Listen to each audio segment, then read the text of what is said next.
As Operation Rising Lion continues into day 5, how are the Iranian citizens feeling about this war between Israel and the Iranian regime? And what are they thinking about the possibility of seeing their ruthless government replaced, what we call a regime change? Well, here to share her insights on what is happening on the ground is Marziyeh.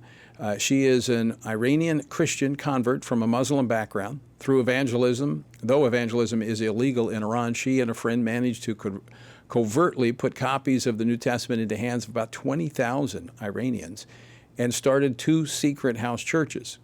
In 2009, she and her friend were both arrested and sentenced to death. They spent almost 9 months in prison in Tehran. And after their release, they fled to the United States and authored a book sharing their story, Captive in Iran. Marziyeh, welcome to Washington Watch. Thanks for joining us. Thank you so much, Tony, for having me.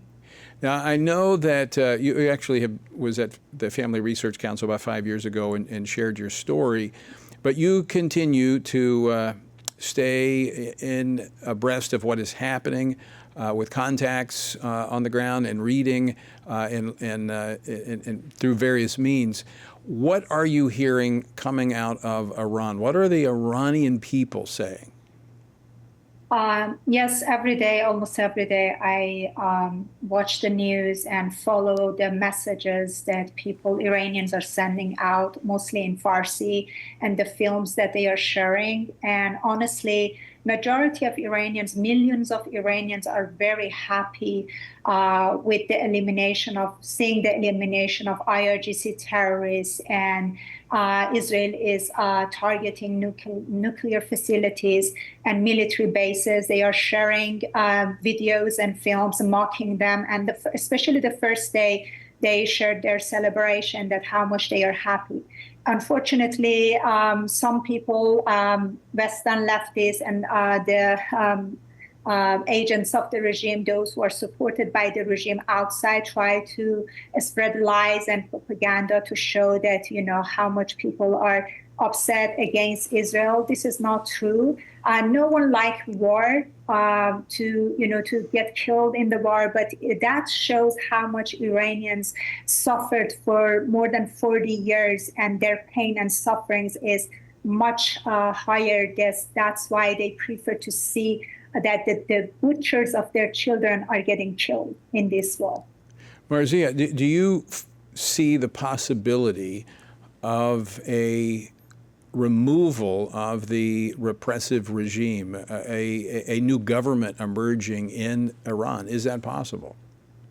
That's the hope of the majority of Iranians, including me. And unfortunately, when I moved to the United States, I learned that we Iranian freedom fighters are fighting against 2 Islamic Republic regimes. One is inside Iran that everyone knows who they are, and the other one is their agents outside in America, in Western countries, who infiltrated politics and media education systems. So despite, the misleading politicians and what they are doing with what's happening right now in Iran, that Israel started supporting Iranian people, because we know that we are fighting against the same enemy.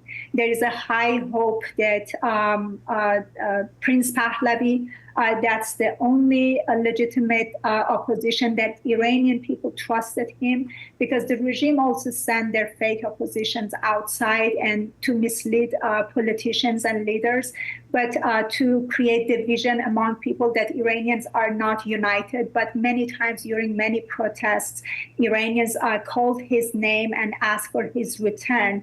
And that's a big hope among Iranians, that finally America and Israel stand with Prince Pahlavi and help him to restore democracy and freedom in Iran. Marziyeh, we just have a couple of minutes left. How strong is the church, the Christian church? How large is the community of believers there in Iran? Is it growing? Yes, of course, it's growing, and there's big news about is that millions of people are coming to Christ, and the reason is that people are tired of this tyrannical regime living under the harsh rules of Islam for so many years. And there are news that out of 75,000 mosques, 55,000 of those mosques were closed, and people are refused to go to the mosque. They don't like Islam anymore. They don't like this regime anymore, and they could see the true face of Islam through these evil people. That's why they are turning their back to Islam. And I myself, when I was in Iran, I experienced that. For 4 years, I was serving the Lord. I distributed 20,000 Bibles with my friend Mariam Rostampur, and we evangelized thousands of people. And I could see that how much Iranians are thirsty to come to the Christ. And right now, I'm in the United States, but I can hear the news that Iran has the fastest growing churches. 30 seconds left. How can Christians here in the United States be praying for the people of Iran? We appreciate to pray for Iran to get back their freedom. And my big prayer is to have the kingdom of Jesus Christ in Iran, to restore, to bring his kingdom to Iran, because people need to not only to get rid of the chain of this evil regime, but also to get rid of the chains of Islam. And that's my big prayer for Iran, to see that millions of Iranians come to Christ, give their hearts to Jesus. And also to pray for people who are suffering right now to be courageous and to fight for their freedoms. All right, we will be praying.